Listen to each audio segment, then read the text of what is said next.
C'est ton mari, maman tu as l'argent, tu sais que non. Elle me dit papa ne travaille pas, je suis off, papa est off. Il y a quelqu'un peut-être qui peut rester avec les enfants. Fais une réservation d'une chambre d'hôtel, prends ton mari, allez-y passer la nuit à l'hôtel. Prenez même la peinture. Prendre des nappes, vous mettez sur le tapis au salon ou quoi que ce soit, vous prenez la peinture. Vous êtes en sous-vêtements, monsieur et madame. Maman, tu fais la peinture à ton mari, tu le dessines, lui il te dessine, vous dessinez des peintures à eau, vous dessinez, vous faites des peintures sur vous, vous jouez, vous finissez, vous partez dans la salle de bain, vous lavez, vous enlevez cette peinture à eau, ça colle pas, ça s'enlève. Nettoyez-vous, finissez de vous nettoyer, puis allez-y faire ce que vous voulez faire.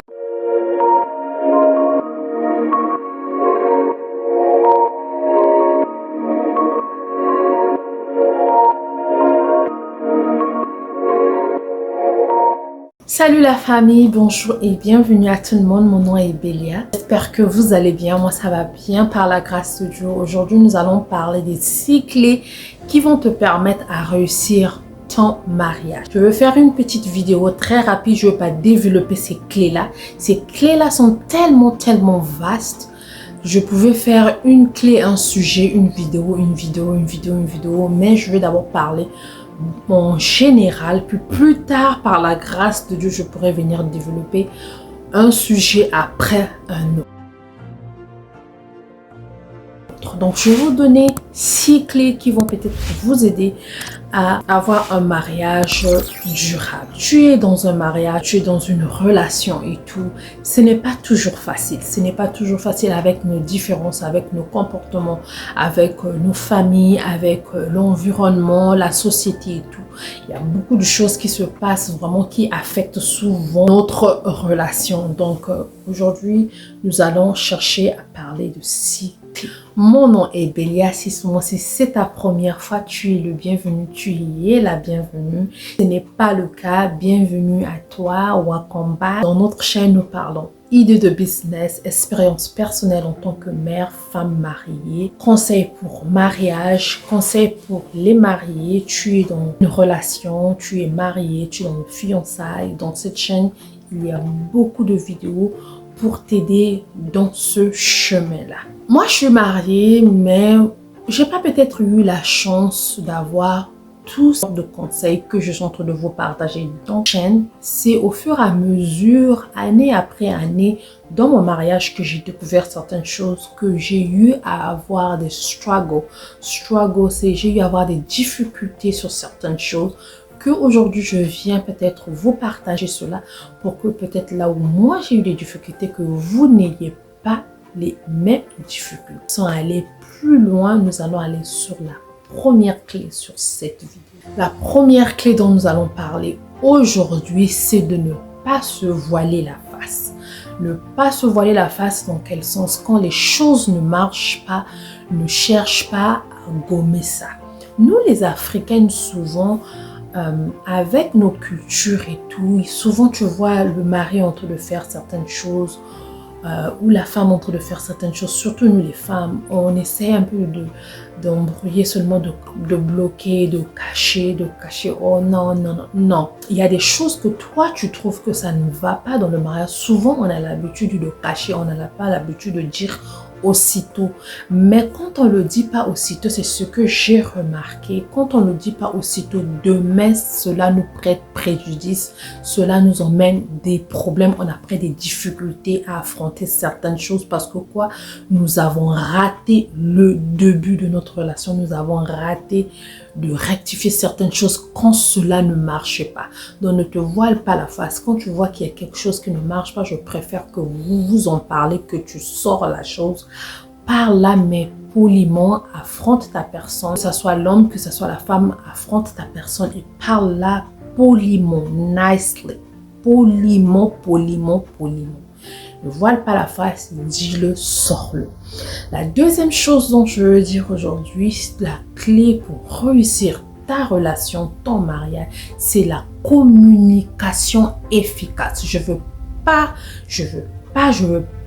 pas stopper de parler de la communication, parce que la communication est parmi les choses clés pour réussir son mariage.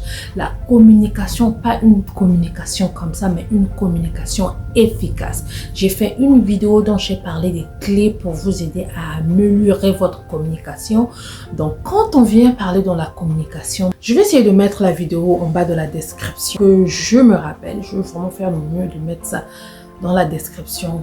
La communication, c'est quelque chose qui est très capital dans un foyer, dans une nation, même dans une nation. Des fois, on arrive à avoir des combats de gauche à droite dans nos pays parce qu'on manque de communication. Il y a la communication et la compréhension. Quand mon mari m'avait dit, Bélia, aujourd'hui, on peut parler, mais cherchons à mieux comprendre. Des fois, moi, je peux dire quelque chose comme ça, mais toi, tu le comprends à travers. Et quand tu comprends ça à travers et que tu ne me poses pas la question, cela peut créer des conflits. Donc, la communication efficace, c'est ça. Tu trouves qu'il y a certaines choses ou quelque chose qui ne va pas, pose la question. Cherche à bien comprendre ce que l'autre est en train de dire et trouver des compromis. Donc, la troisième chose dont je veux dire aujourd'hui, amusez-vous. Vous voulez un mariage réussi, amusez-vous. Ayez du temps de vous amuser. Prenez des jeux. Si vous n'avez pas le temps de partir de gauche à droite, deux fois le travail, papa est souvent au travail, maman au travail, vous n'avez pas les temps ensemble, les emplois du temps, les schedules sont différents, mais c'est sûr qu'il y a au moins une journée ou un jour, quoi, que papa et maman est libre au même moment ou une soirée. Prenez le temps. Ayez des dates, comme j'ai toujours dit. Ayez une journée pour vous. Prenez, jouez. Surtout si vous n'avez pas des enfants, courez dans la maison comme on slip, en sous-vêtements et tout. Faites tout ce que vous pouvez faire avant que les enfants n'arrivent. Mais si vous avez des enfants, trouvez une journée à vous. Jouez. Prenez le ludo, peu importe le jeu que vous allez faire, vous allez vouloir jouer, Scrabble, tout. Prenez, jouez, amusez-vous, sortez, prenez du temps à deux. Quatrième chose pour avoir un mariage réussi, faites de nouvelles choses dans votre relation sexuelle. Faites les nouvelles choses dans vos rapports sexuels, dans vos relations sexuelles. Si c'est toujours dans la chambre, cherchez à faire ça ailleurs. Là, je parle des mariés. Cherchez à faire ça ailleurs. Au salon, s'il n'y a pas des enfants. Allez-y dans les hôtels. Prenez une journée à l'hôtel, monsieur et madame mariés. L'hôtel, ce n'est pas seulement pour aller faire quoi que ce soit. L'hôtel aussi, c'est pour les mariés. Nous, les mariés, souvent, je ne sais pas, ou nous, des Africains, peut-être aujourd'hui, et on commence l'hôtel, c'est toujours quelque chose de négatif. Non, c'est ton mari. Maman, tu as l'argent, tu sais que non. Du samedi, papa ne travaille pas, je suis off, papa est off. Il y a quelqu'un peut-être qui peut rester avec les enfants. Book. Alors, fais une réservation. Voilà, réservation, c'est ce qu'on dit en français. Fais une réservation d'une chambre d'hôtel. Prends ton mari, allez-y passer la nuit à l'hôtel. Sortez un peu, sortez. Créez des nouvelles choses pendant vos relations sexuelles. Pas des choses qui sont peut-être interdites, seulement si tu es chrétienne, mais cherchez à faire des nouvelles choses. C'est pas seulement que non, papa vient, il caresse, puis vous commencez, vous caressez, vous commencez. Commencez d'abord par un bain. Va dans la baignoire avec ton mari. Baignez-vous, finissez, prends l'huile, massez-vous, commencez d'abord à vous masser ou prenez même la peinture. Vous pouvez prendre des nappes comme des sacs en nappes, comme les capots, comment là vous mettez sur le tapis au salon ou quoi que ce soit, vous prenez la peinture, vous êtes en sous-vêtements, monsieur et madame.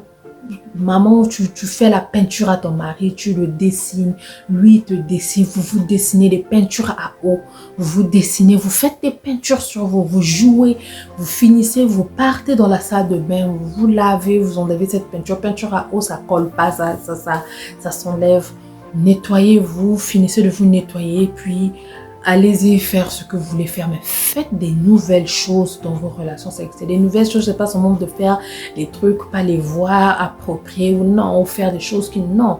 Comme je vous ai parlé de la peinture, je vous ai parlé du massage, ça, ce n'est pas interdit.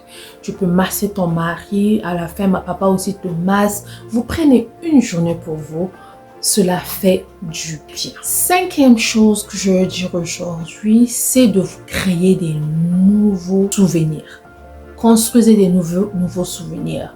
C'est comme ce que je suis en train de dire, le fait de sortir, faites des restaurants, allez au restaurant, créez-vous des choses un peu nouvelles, faites un peu des nouvelles choses, cela va vous aider, cela va vous mettre la gaieté, cela va rendre votre mariage heureux. C'est pas seulement, oui, des anciens souvenirs, quand on était, truc là, oui, quand vous étiez, mais faites aussi aujourd'hui, parce que la vie est faite des souvenirs.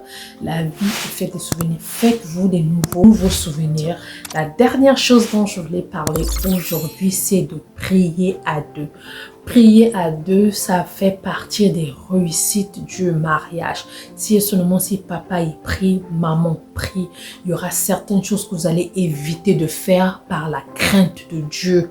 Si seulement si vous avez crainte de Dieu, vous êtes chrétien et vous craignez Dieu, vous avez ce truc-là en vous, vous priez à deux. Il y a certaines choses que vous n'allez pas faire que tout le monde fait. Donc, ayez l'habitude de prier à deux. Ça fait partie des secrets pour la réussite d'un mariage. J'espère que vous avez aimé. Si seulement si c'est le cas, cela me ferait plaisir de me laisser un message, d'aimer la vidéo et de partager la vidéo. Abonnez-vous si vous n'êtes pas encore abonné et je vous verrai prochainement. Que le Seigneur Jésus puisse nous protéger et nous garder. Par la grâce de Dieu, nous allons revenir. Bisous, bisous. Bye bye.